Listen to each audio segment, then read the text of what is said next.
여러분 안녕하세요. 오늘은 제4장 주보 취용의 세부 단계를 보시겠습니다.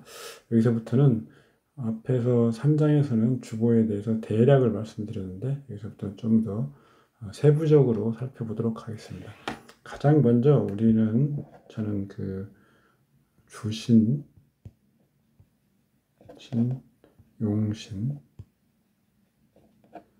그다음에 청신, 희신,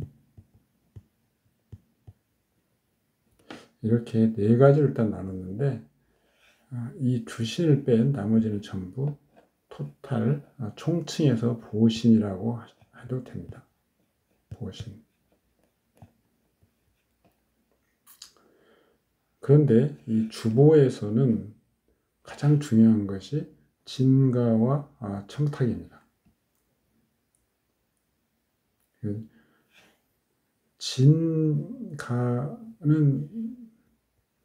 이렇게 서로 혼잡된 경우가 있으면 반드시 맑게 해야 되고, 맑게 하지 못하면 탁한 것이 되는 것이죠. 중간에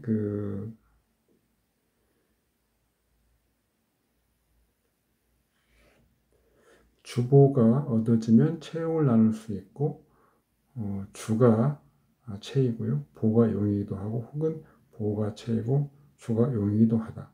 주보는 서로 상극함이 불가하고 상극하고 있으면 아름답다고 하지 못한다. 주보는 서로 과강, 과약이 불가하다. 중화를 이루어야 된다는 거겠죠. 반드시 채용이 서로 균형을 이루어야 복록, 순영 모두가 온전하다. 주보 취용의 가장 중요한 내용입니다. 일간이 갑인데 지지의 해묘 목국을 보는 경우, 갑을목이 같이 있는 거죠.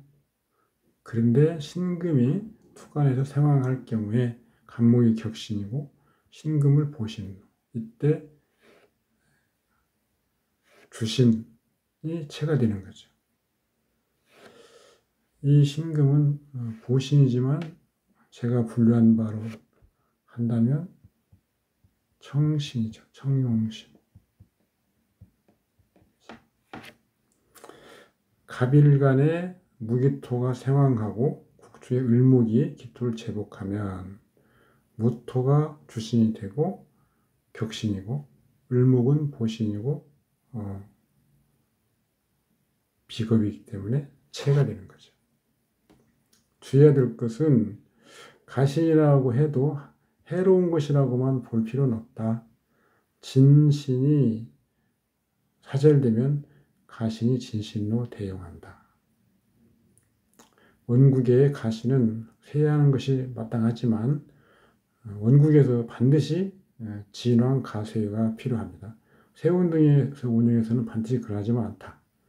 만약 원국의 가신이 혼탁하고 거류하지 못하면 대운에서 거류의 신을 얻으면 풍광이나 부야 가능하다.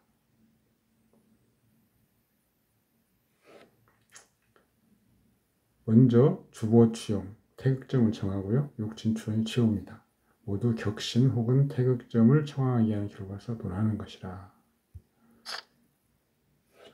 순서를 제가 격신 혹은 태극점을 정하는데, 이것은 극설이 있거나 혼잡이 있는가를 먼저 보는 것입니다.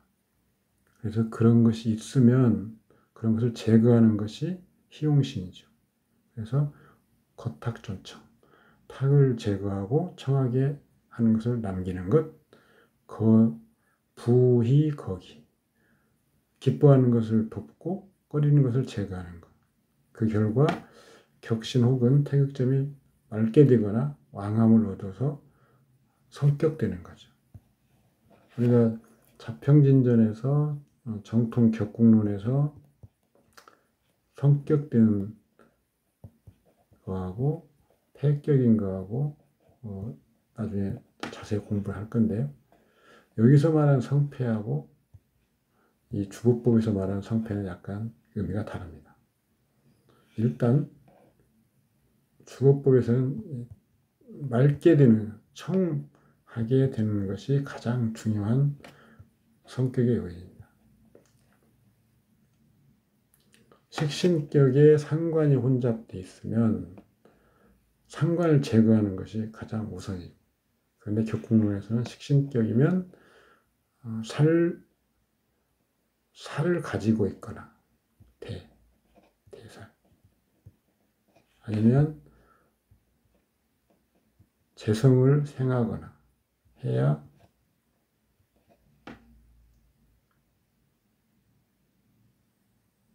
성격되는 거죠.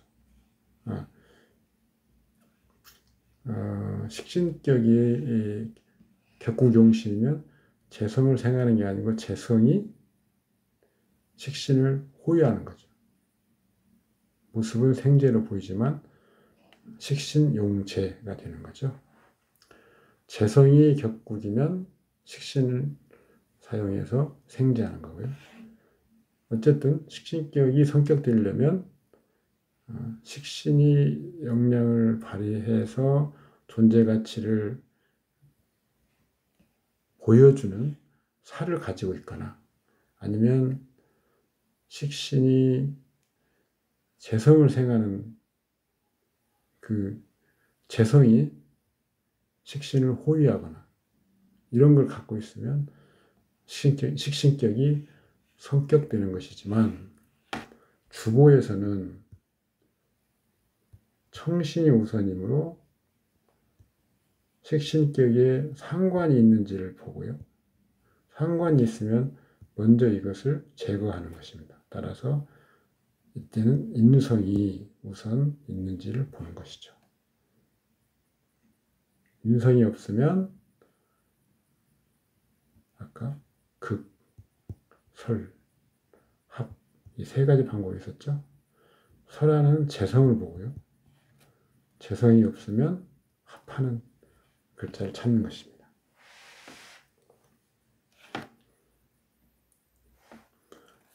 이 청하게 하는 것이 필요한 이유를 설명해 놨죠. 양자의 세력이 평행하면 반드시 전투가 일어나는 거죠. 청순, 남는 자를 진신, 제거되는 자는 가신.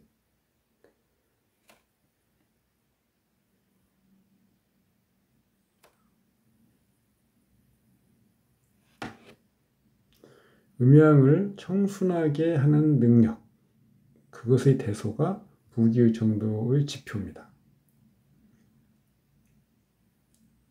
전통명리는 일간의 강약으로 논명을 진행합니다. 그래서 제격이면 일간이 그래도 재성을 감당할 수 있는지를 반드시 봐야 되는 거죠. 그런데 주보법에서는 우선 재성이 혼잡되는 것이 있거나 혼잡되는 것을 제거하거나 하는 것을 먼저 보는 것이죠. 어떤 오행이 강하다고 해도 혼잡된 에너지를 가진다면 같이 공멸하는 것이기 때문에 그것은 실제로는 강하다고 할 수 없는 것이죠. 혼잡의 상태를 그 특징을 간단히 보면 비겁이 혼잡하다. 비겁이 어떤 결점이 나오겠죠. 인성이 혼잡하면 인성이라고 하는 것은 본래 조용하게 안둔하고 앉아서 뭔가 가르치고 연구하고 하는 그런 거지만 이 혼잡돼서 그런 특성이 나오지 못하고 도리어 분주하고 머물 것이 없고 학력도 안 좋고 뭐 이런 것들이 식상 혼잡, 식상에 좋은 점이 나오지 못하고 오히려 그 반대되는 부분이 나오는 것입니다.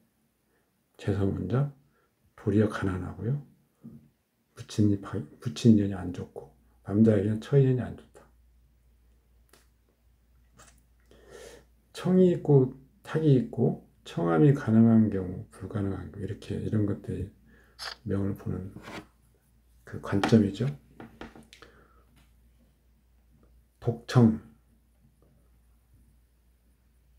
사주팔자에 다른 것이 섞이지 않고 청한 경우 충을 만나 청하게 되는 경우, 선천적인 결함이 충을 만나 해소되므로 반드시 아픔과 고난이 있다. 그렇지만 그것을 겪고 일가를 이룬다. 혼잡한데 청하게 되는 경우, 시세가 영웅을 만들고 영웅이 시세를 만드는 것처럼 노력 후에 성공을 기대할 수 있다. 혼잡인데 청하게 하지 못하고 불청하다. 타고난 복이 없고 연분이 없다. 사회적 지위가 낮은 경우가 많다. 의향이 모두 없는 자.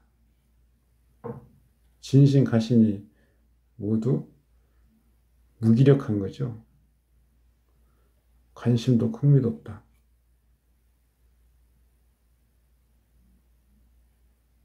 그렇지만 도달하려고 하는 목표가 없는 것은 아니다. 은거고인들이죠. 음양이 혼잡해도 괜찮은 경우, 음양이 각자 자신의 능력을 발휘하고 있는 경우입니다. 그렇지만 이중성이라는 문제가 내포되어 있겠죠. 12별자리하고 비교를 해놓은 것이니까 참고하시고요.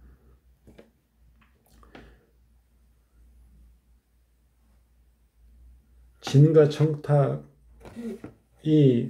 그 주보 취용에서 먼저 우리가 고려해야 될 그런 내용인데, 그러면 이제는 각 분야별로 나누어서 한번 설명을 해보겠습니다. 제2절 입주, 격신을 세우는 것, 격신을 정하는 것.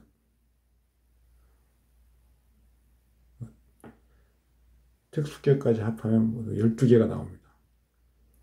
이 내용은 다음 시간에 하도록 하겠습니다. 수고하셨습니다.